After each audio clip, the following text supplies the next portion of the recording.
I was a child participant in DARPA's Project Pegasus, which was the U.S. time-space program at the time of the emergence of different forms of time travel in the U.S. defense technical community. It's been concealed from the American people that time travel existed as the secret twin, essentially, of Project Manhattan, the atomic bomb project. Nikola Tesla's papers from his apartment in the New Yorker Hotel in Manhattan, New York, that had been seized by the War Department upon his death on January 7th of 1943 were never lost. 25 years later, by 1968, the U.S. defense community had pioneered Tesla teleportation, which is the capability to open up a vortal tunnel in time-space through which somebody can pass. And by the fall of 1970 had found a way to adjust the time of the arrival of the individual via teleportation, backward or forward in time. So I was brought in to Project Pegasus as a child participant. We were experimentees.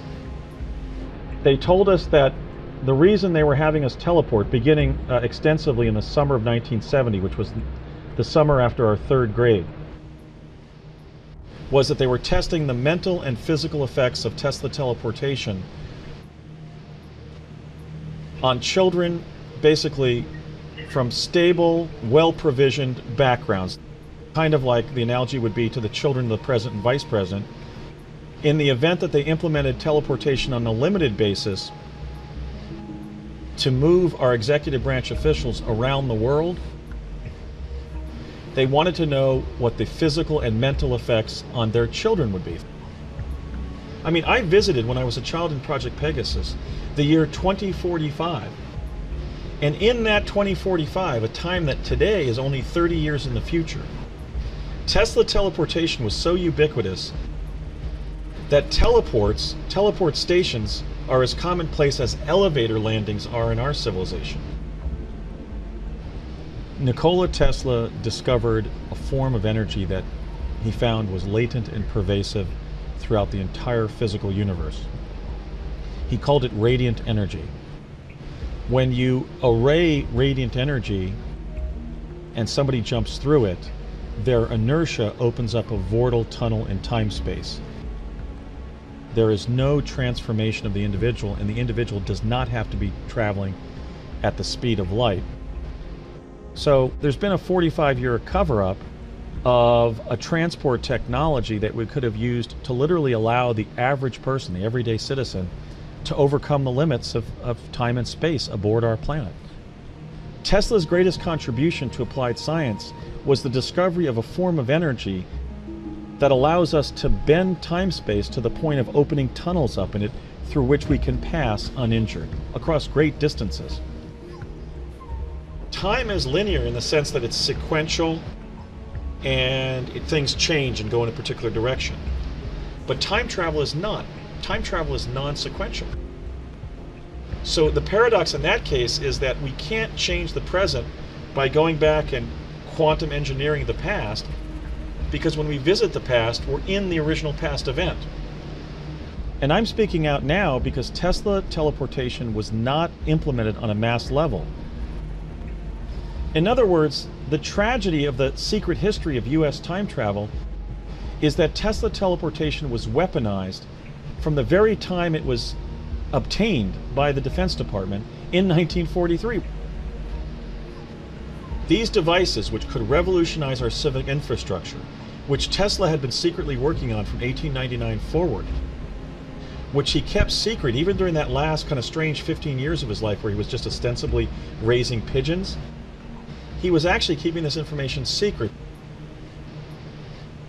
Nikola Tesla was the greatest applied scientist in the history of our great American civilization. He was more ethical than Westinghouse and Edison. Edison cheated him when he first came to the United States. I'm here to tell you that this great Slavic American immigrant inventor does become the principal figure in our human civilization because he invented the technology, the civic infrastructure of the 21st century, and we deserve to be living in the world that our grandfather's generation invented through the genius of people like great heroes like Nikola Tesla.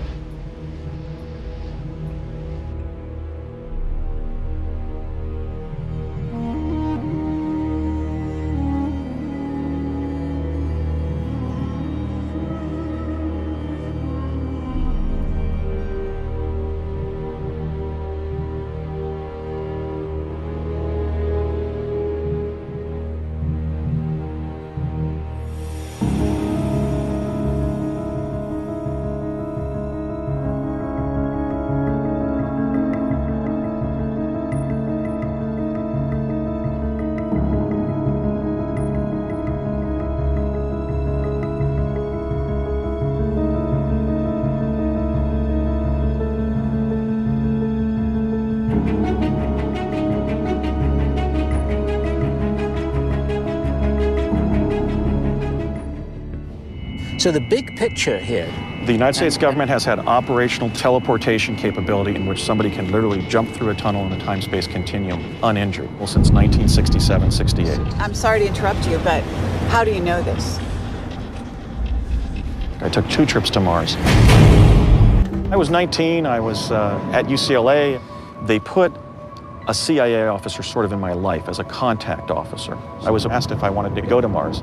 I said, no, I don't want to go to Mars. And I finally said to him, why is it essential that I go? And he said, because the survival of the human race depends on it. It was initiated under the United States Navy, ultimately organized around the Defense Advanced Research Projects Agency, or DARPA. But the thrust of it was gathering intelligence for the Central Intelligence Agency.